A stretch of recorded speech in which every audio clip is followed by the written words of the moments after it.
வாகன நிறுத்தம் இல்லாத உணவகங்களை மூடும்படி சென்னை மாநகராட்சிக்கு உயர்நீதிமன்றம் உத்தரவிட்டுள்ளது. லோகி என்பவர் சென்னை உயர்நீதிமன்றத்தில் தாக்கல் செய்துள்ள பொதுநல மனுவில் உயர்நீதிமன்றத்திற்கு எதிரே உள்ள பிரபலமான உணவகங்களில் வாகனங்களை நிறுத்துவதற்கான வசதி ஏற்படுத்தப்படவில்லை என்று தெரிவித்துள்ளார். உணவருந்த வருபவர்கள் தங்களது வாகனங்களை சாலையில் நிறுத்திவிட்டு செல்வதால் அப்பகுதியில் போக்குவரத்து பாதிப்பு ஏற்படுவதோடு மக்கள் அவதிக்குள்ளாகி வருவதாகவும் அவர் குறிப்பிட்டுள்ளார். இப்பிரச்சனையை முறைப்படுத்த உரிய உத்தரவு பிறப்பிக்குமாறும் அவர் கோரியிருந்தார்.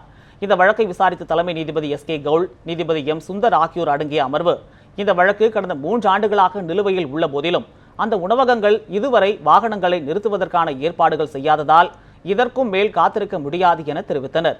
வாகன நிறுத்தம் இல்லாத உணவகங்கள் அனைத்தையும் சென்னை மாநகராட்சி மற்றும் மாநகர போலீசார் உடனடியாக இழுத்து மூட வேண்டும் எனவும் அவர்கள் உத்தரவிட்டனர்.